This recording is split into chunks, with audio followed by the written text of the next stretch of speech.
잠언 18장 말씀입니다.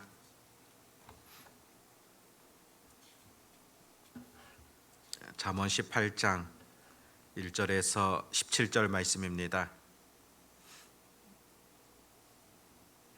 잠언 18장 1절에서 17절입니다. 우리 같이 하나님의 말씀을 읽도록 하겠습니다. 무리에게서 스스로 갈라지는 자는 자기 소욕을 따르는 자라. 온갖 참 지혜를 배척하느니라. 미련한 자는 명철을 기뻐하지 아니하고 자기의 의사를 드러내기만 기뻐하느니라. 악한 자가 이를 때에는 멸시도 따라오고 부끄러운 것이 이를 때에는 능욕도 함께 오느니라. 명철한 사람의 입의 말은 깊은 물과 같고 지혜의 샘은 솟구쳐 흐르는 내와 같으니라. 악인을 두둔하는 것과 재판할 때에 의인을 억울하게 하는 것이 선하지 아니하니라. 미련한 자의 입술은 다툼을 일으키고 그의 입은 매를 자청하느니라. 미련한 자의 입은 그의 멸망이 되고 그의 입술은 그의 영혼의 그물이 되느니라. 남의 말하기를 좋아하는 자의 말은 별식과 같아서 뱃속 깊은 데로 내려가느니라. 자기의 일을 게을리하는 자는 패가 하는 자의 형제니라. 여호와의 이름은 견고한 망대라. 의인은 그리로 달려가서 안전함을 얻느니라. 부자의 재물은 그의 견고한 성이라. 그가 높은 성벽같이 여기느니라. 사람의 마음의 교만은 멸망의 선봉이요 겸손은 종기의 길잡이니라. 사연을 듣기 전에 대답하는 자는 미련하여 욕을 당하느니라. 사람의 심령은 그의 병을 능히 이기려니와 심령이 상하면 그것을 누가 일으키겠느냐. 명철한 자의 마음은 지식을 얻고 지혜로운 자의 귀는 지식을 구하느니라. 사람의 선물은 그의 길을 넓게 하며 또 존귀한 자 앞으로 그를 인도하느니라. 송사에서는 먼저 온 사람의 말이 바른 것 같으나 그의 상대자가 와서 밝히느니라. 아멘. 잠언서를 우리 계속 살펴보는 가운데 있는데 아주 다양한 주제들 또 다양한 말씀 지혜들을 우리에게 가르쳐 주시는 그런 말씀이다 보게 되어집니다. 우리가 새벽에 잠언서를 묵상하면서 그날 본문에 나와 있는 모든 내용들을 다 다루는 것은 시간적으로 무리가 있습니다.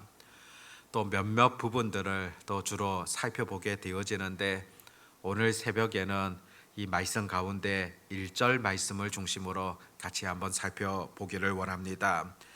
1절에 보면 무리에게서 스스로 갈라지는 자는 자기 소욕을 따르는 자라. 온갖 참 지혜를 배척하느니라. 무리에게서 스스로 갈라지는 자들이라. 그런 표현이 사용되어집니다.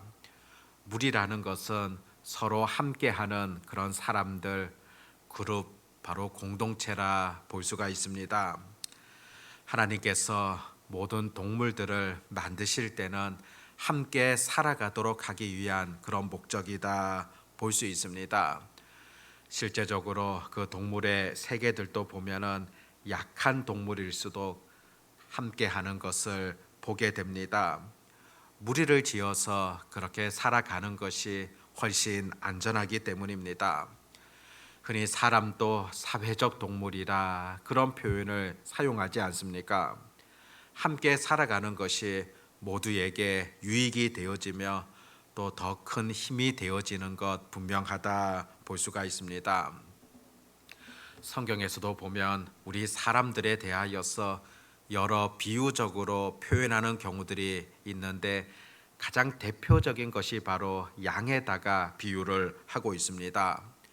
그런데 여러 동물 가운데서도 이 양이라는 동물 얼마나 연약합니까? 아주 약한 동물이 양이라고 볼 수 있는데 또 약하기 때문에 함께하게 되어지고 또 목자의 도움을 받게 되어지는데 바로 사람을 양에다가 비유한다. 우리 사람도 연약하다는 것을 잘 보여주고 있는 그런 비유다 볼 수 있습니다.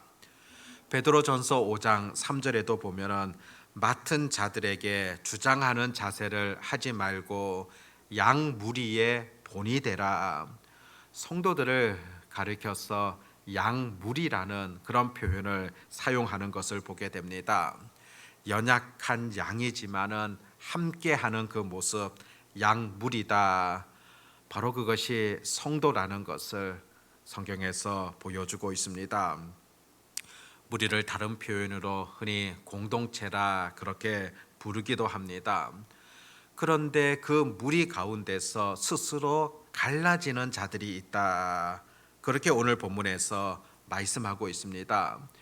이렇게 갈라지는 자들의 특징에 대하여서 오늘 말씀은 두 가지를 전해주고 있습니다.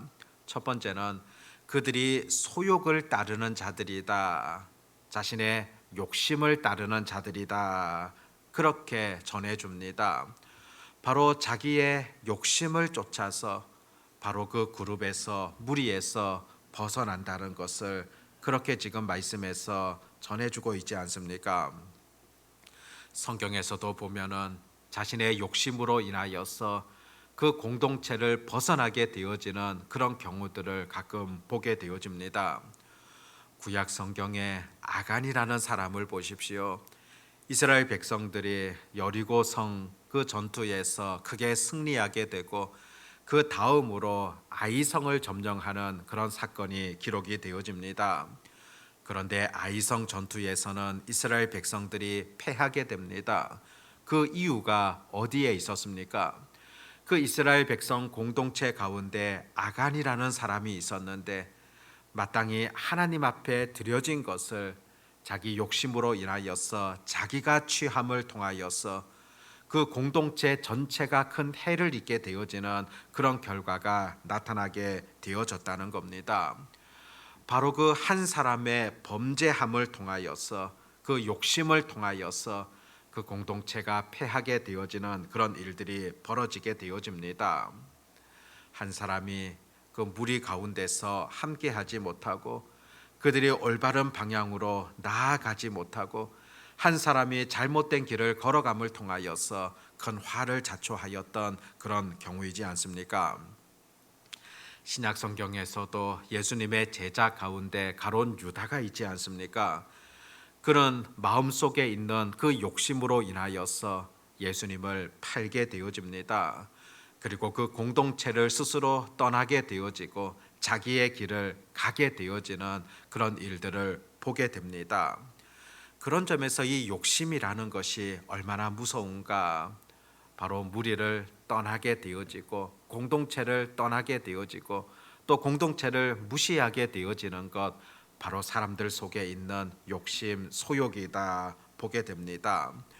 그렇기 때문에 우리 예수님께서도 이런 욕심에 대하여서 늘 경계할 것을, 또 이 욕심에 대하여서 늘 버려야 될 것을 지속적으로 가르쳐 주셨습니다. 누가복음 12장 15절에도 보면 그들에게 이르시되 삼가 모든 탐심을 물리치라. 사람의 생명이 그 소유에 넉넉한 데 있지 아니하리라. 그 속에 있는 탐심을 버리라고 그렇게 예수님께서 가르치셨습니다. 탐심이다. 헬라어로 보면은 플레오녀시어 그런 단어가 사용되어지는데 이것은 두 단어의 합성어입니다. 플레오라는 단어와 오녀시아 그 두 단어가 합쳐졌는데 플레온 이 단어는 소유하다. 그리고 이 뒤에 단어는 더 많은 그런 뜻을 가지고 있습니다. 그러니까 더 많은 것을 소유하려는 그런 마음이 바로 이 탐욕, 바로 소욕, 욕심 그런 단어라고 볼 수가 있습니다. 만족할 줄 모르고 지속적으로 가지려는 그런 욕심들, 바로 예수님께서 그와 같은 것을 멀리하라, 물리치라 전해 주셨다는 것입니다. 실제로 이 탐심이라는 것은 다른 사람들, 다른 시선들을 보지 못하도록 만드는 겁니다. 판단력을 흐리도록 만들게 되어지고 또 양심의 소리마저도 듣지 못하도록 만드는 것이 바로 사람들 속에 있는 탐심의 마음이다 보게 됩니다.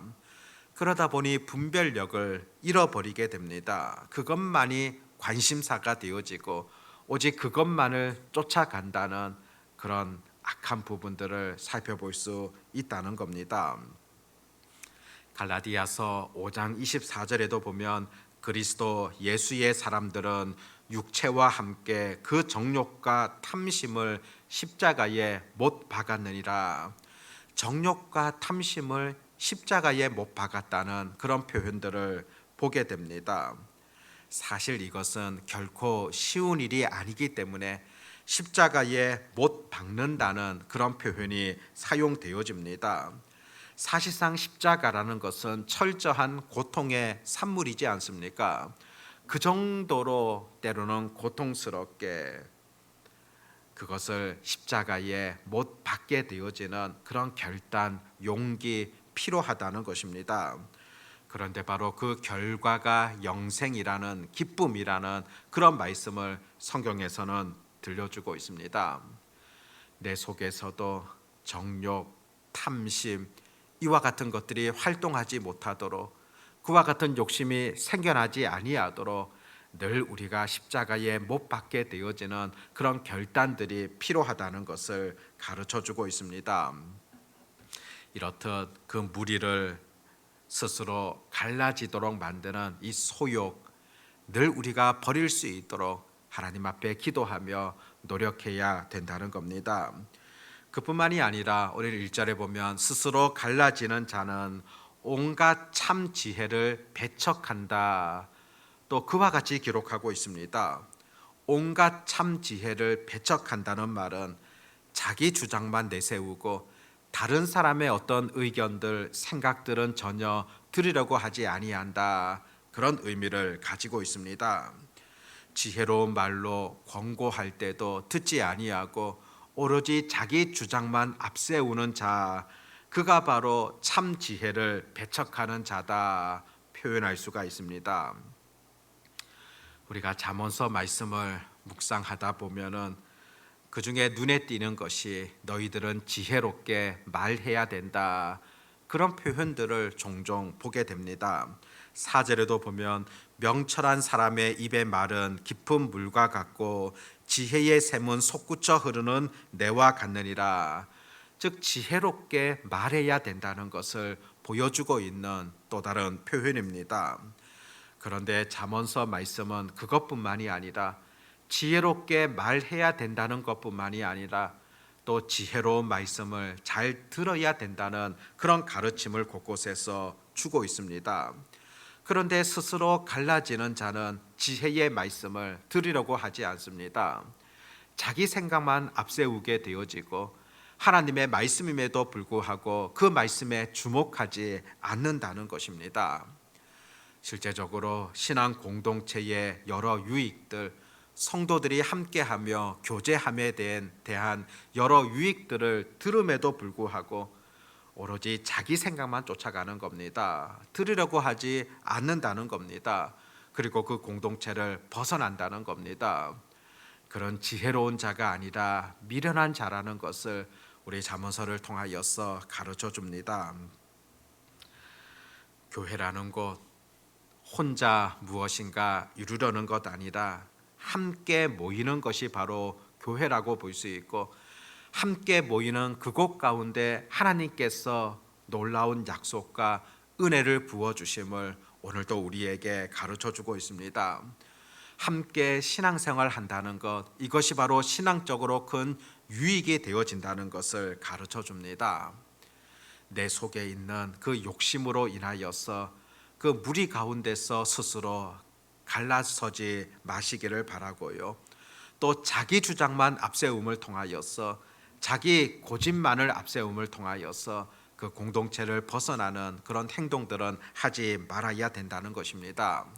함께 하나님의 나라를 위하여서 수고하며 함께 그 길을 걸어가며 또 함께 그 하나님 나라를 아름답게 세워갈 수 있는 그런 지혜가 여전히 필요하다는 것을 오늘 이 잠언서는 우리에게 가르쳐주고 있습니다.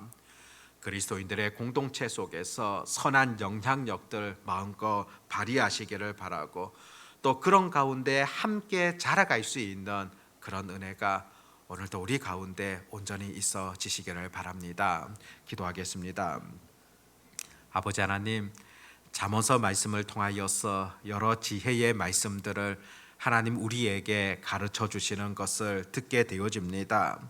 무리에게서 스스로 갈라지는 자는 자기 소욕을 따르는 자며 온갖 참 지혜를 배척한다고 말씀하시는 그 음성 또한, 그 지혜 또한 우리가 듣게 되어집니다.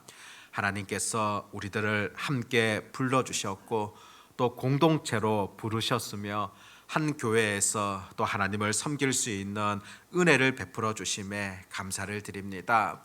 우리 많은 사람들이 그리스도 안에서 한 몸이 되어서 서로 각 지체가 되었음을 분명하게 전해주고 있습니다. 각각의 지체로서 해야 될 역할들, 그 사명이 있다는 사실들을 오늘도 우리에게 가르쳐 주고 있습니다.